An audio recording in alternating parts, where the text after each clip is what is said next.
What's up YouTube, BMR here, and today we're going to go ahead and review the XRX by Techstorm. So this is going to be an informal review. I do not have a script written because I want to get my thoughts out on this chassis since I feel like this is going to be the hottest chassis of the 2020 holiday season. I've noticed our community in general has been growing exponentially lately. There's a lot of people getting into rear-wheel drive drifting, and a lot of people are coming in for their first time into RC cars, first time into micro RC in general, and I feel like the XRX is the perfect place for any beginner to be starting out in rear-wheel drive drifting because of the fact that so many of the parts are pre-assembled for you. But one thing I want to note for that is if you are going to get the XRX, I highly recommend saving up and getting the option parts that I have here on my chassis.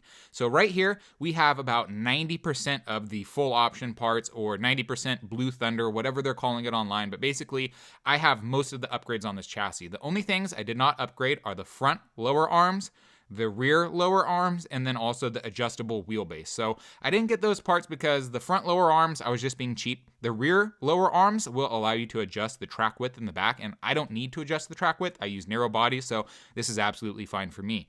And then I didn't get the adjustable wheelbase because, again, I don't use model kits. I don't use long bodies. I'm not running, 100 millimeter wheelbases or anything. I use pretty much R32 Skyline Mini Z bodies, which are a 94 millimeter narrow body, and I really like them. So this is perfect for me. But the upgrade parts I did get on this, I'm very happy with, since I saw some reviews of other people. For example, Beaver's Hobby Channel. Go check out his review on this video, or his review on this chassis, and then also go check out Garage RC. He has a review on the XRX, but basically they were saying that the plastic that comes with the chassis is very soft. So you can strip it out and you can basically damage it if you're not being careful with it. And so with this aluminum chassis, I didn't have any of those issues at all. And when you buy the aluminum upgrade parts, at least in my experience, the chassis comes with a lot of these parts pre-assembled. So the front end, for example, it was pretty much fully assembled as far as the steering rack. All the linkages were all put on there. So you don't have to actually start the threads on linkages, which is one of the parts that I find to be the biggest hassle on any micro RC build, any RC build in general. Starting linkages with plastic threads, it's very frustrating, but they do all that for you, and that's huge. So I highly recommend saving up to just get the upgrade parts right out of the box. Wait a month or two, whatever it takes you to save up that extra $100. Do it and get these upgrade parts because they are phenomenal. So let's go ahead and start up in the front of the chassis. So up here in the front, we have the aluminum bulkhead, the aluminum steering rack, and then the aluminum upper arms. Again, the lower arms are just stock plastic, but I didn't need to upgrade those. This steering rack up here is phenomenal. So this is a sliding steering rack on ball bearings. So what that means is it's sandwiched in between bearings, so the steering rack isn't going to have any play. It's not going to be able to wiggle around on you. And the fact that it's sandwiched in with ball bearings, it's going to be super buttery smooth. It's a really nice front end. I'm really kind of surprised with it. It's an awesome front end, but I did have one issue with it.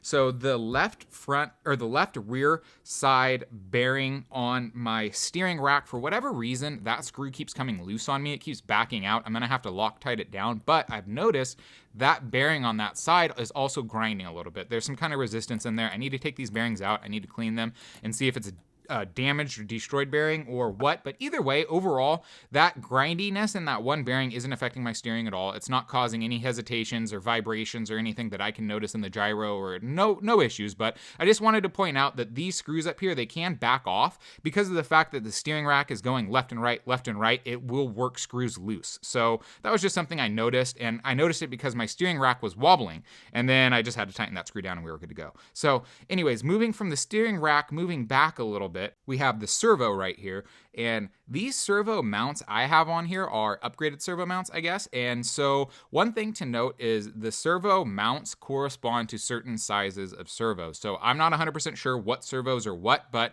I know my servo matches my servo mount. So that's something that you will need to look at. Ask whatever distributors you're buying from. Ask them up front, what servo does my chassis come with, and do I need to get the upgraded servo mounts? Because I was able to just slap this thing together and no issues. It was absolutely phenomenal. All my holes lined up. It was absolutely great. So moving on from the servo, going back a little bit further, we have the motor mount. So this was the biggest selling point for me, and this was the whole reason why I got the chassis, was the fact that you have an adjustable motor mount. You can start with the low center of gravity motor mount, which is the stock option. That's how it's installed stock from the factory, and that will allow you to use slightly bigger motors. issues. So that was something I didn't realize too, is if you're trying to use the high motor mount, you can't use like 16 millimeter can motors. Like the atomic motors are, I believe, 16 millimeter. But for the top high motor mount, you need to be using 15 millimeter size motor mounts. Or if you're using the larger motor from Atomic, you'll need to change your pinion gears. So that was something I didn't realize. I was trying to get it set up with the high motor mount, and I was just having all kinds of issues. So if you want to use the high motor mount with the larger motors, you need to be running like a 21 to 25 tooth pinion, but I believe it's an 18 tooth pinion is what it comes with. So you either need to use a smaller motor or a larger pinion. So that's something to keep in mind. I was really frustrated for a little while with mine, and I figured out that it was just I was using the wrong size motors, and that was causing the issue. Another thing to note with these motor mounts is I saw a lot of people online complaining that they can't line up their motor mounts and their screw holes. So I had a little bit of an issue with that, of course, but I was able to address it. So what I did is I took some sandpaper and I sanded out the inside of the mount by just rolling up some sandpaper and getting it in there and literally widening out that channel so I can have both screws on my motor mount. And my motor, it's super stable, it's super good, and the thing is my gear mesh is absolutely perfectly set. I'm super happy with my gear mesh, and if I only had one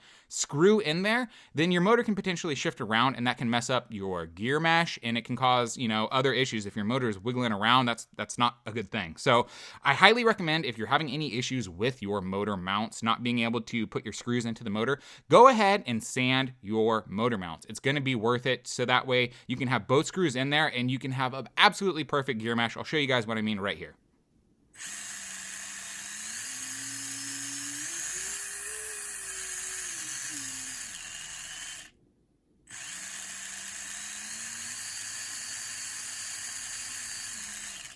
I'm really happy with that gear mesh. It's absolutely perfect. It's just whirring and I love it. So moving on from the motor mount, we have our rear differential. And as you can see, I got the blue upgraded aluminum differential, and oh my gosh, guys, this thing is gorgeous. But as gorgeous as it is, it's awesome. The fact that they pre-assemble a ball differential. So this thing has a ball differential inside of it, but Techstorm went ahead and built that for us. And I don't know if the stock plastic ones come pre-assembled like this, but when you buy the blue option parts, they come pre-assembled, and wow, it cuts out so much of the headaches for you. The differential, not only is it assembled, but the differential housing is assembled. So all you have to do is slap it onto the chassis and then line up your screw holes and screw them in.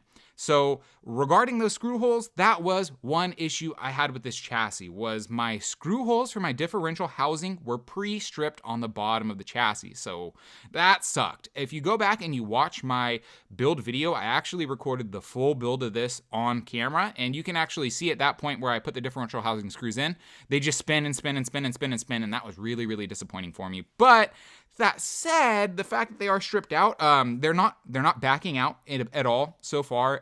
They are staying strong in there, and of course you could put a little bit of Loctite in there, or you could use some plumbing tape, some Teflon tape, and thicken up that threading and then get that to stick in there. But either way, that was something I wanted to note, was the rear differential holes were quality control issues, and then also my shock tower for the rear differential. The shock tower back here, it definitely had some rough threads. I was able to thread my screws in, no problem. It just took some torque, but it was really rough. So this overall, the quality control on the differential housing was slightly shoddy, but maybe that's a one-off issue. I haven't seen anybody else complaining about that, but I wanted to go ahead and mention that because everything else on this chassis was absolutely perfect, but this differential, the holes for the mounting did have some issues, but whatever, it's fine. It's working great. Something I forgot to mention with the differential is the fact that your drive cups these look to be steel drive cups, or these are aluminum drive cups. I don't know what they are, but either way, they're super heavy duty. And this is really, really cool because some chassis, like the BMRX, it has issues plaguing its differential housing, and the fact that it keeps snapping the differential hubs, these little metal parts that are sticking out. Basically, I think the chassis are so heavy that it's putting so much strain on the plastic hubs that they're just snapping. And so XRX went ahead and they addressed that, and they put, this looks like steel to me. And so that's crazy. Even if it's not steel, even if it's aluminum, that's never gonna snap on you. It's never even gonna warp. Even if you get into a really weird situation where you hit a hard crack at high speeds, a hard crack in like the ground or something like that, uneven surfaces, it's not gonna put that pressure into the differential and snap it. It's gonna keep going. maybe you'll snap a dog bone, but honestly, I would rather snap a dog bone than my drive cups. So having those steel drive cups on the differential and the fact that the differential itself is perfectly smooth, it's a really good differential, really happy with it, and I'm really glad I invested in it. Moving on to the rear end wheels back here. So one thing I did notice was that my wheels were rubbing on the linkages that are up on top of the steering knuckles in the back. The linkages are really, really thick. They're a very robust linkage, and I like the linkage overall. It's very beefy, it's very meaty, but the thing is it's so thick, it was rubbing on my wheels. And these wheels are a 1.5 millimeter offset. So these are, a decent amount off the chassis, but they were still rubbing. So what I did is I noticed that basically you could see that little bit of white on the linkage and on the wheel. So it was just coming from the wheel onto the linkage from rubbing. So what I did was I went ahead and pulled my linkages off the chassis and I sanded them down. I fitted it, and so now I have clearance. There's perfect amount of clearance between my wheel and my linkage. They're never gonna rub again, but that was something I noticed. So that is one thing to note, is your linkages might need a little bit of fitment depending on the wheel offset you're using. And it's super simple. You just grab some sandpaper, file that down, and then you're not gonna have any issues. But that was something I wanted to point out. So overall, the pros and cons for this chassis are, the pros are, if you get the upgraded version, you're gonna get so many of the parts pre-assembled that it's not gonna take you very long to assemble it. When I assembled mine, it took me about an hour, a little over an hour to film it on camera. But the thing is I was filming it on camera, I was trying to make sure stuff was in camera angle, and you're not as focused when you're filming a video as if I would have been building this on my own. So if I was building this chassis off camera, I think it would have maybe taken me 30 minutes total, and then maybe another 30 minutes to do some fine tuning and fitment. So that was another thing. I didn't have to do really any fitment on this chassis at all. As you can see, the rear linkages did need a tiny bit of fitment just to make sure that your wheels will clear that linkage and not rub. And also on the left side rear linkage, I had to massage that one a little bit and stretch it out. But after I did that, my rear suspension is perfectly smooth. Everything's very, very buttery, and I'm really, really happy with it. The upgrade potential for this chassis is pretty phenomenal, since you can get dual monoshocks for it, and that's something that I do have. I have the dual monoshocks. I just need to install them on the chassis, and what that will allow the chassis to do is pitch more in the corner and create body roll, so it'll make it look more scale. It'll make it look like the car is really sliding into the corner and it has a bunch of inertia and it's just moving the whole thing, lifting up one edge of it, and it'll just look really, really cool. And I can't wait to do that. Another thing for this chassis is these things have phenomenal potential for driving. If you have the skills, these things can crab walk 3 ways to Sunday. Overall, the potential for these chassis is sky high. All the chassis, honestly, any rear-wheel drive drifting chassis, you have crazy potential with it if you want to go ahead and put the work into it. But the thing with XRX, and the thing that sets XRX aside and slightly above all the other chassis, honestly, in my mind, is the fact that they do a lot of the work. They take a lot of the headache out for you by doing the linkages for you. And then so basically all you have to do is, if you buy a pre-upgraded one, all you have to do is kind of slap it together and then maybe do a little bit of massaging some linkages and making it so everything is super smooth. But once you do that, it's ready to go. And the thing is since they've done a lot of the harder parts for you, it really doesn't take that much time, and it really doesn't take that much effort to figure out what parts are sticking and what parts aren't, what needs work and what doesn't. So overall, I'm gonna give the XRX by Techstorm a solid 4.5 out of 5. And I really wish I could have gave it that full 5 out of 5, but the fact that it did have quality control issues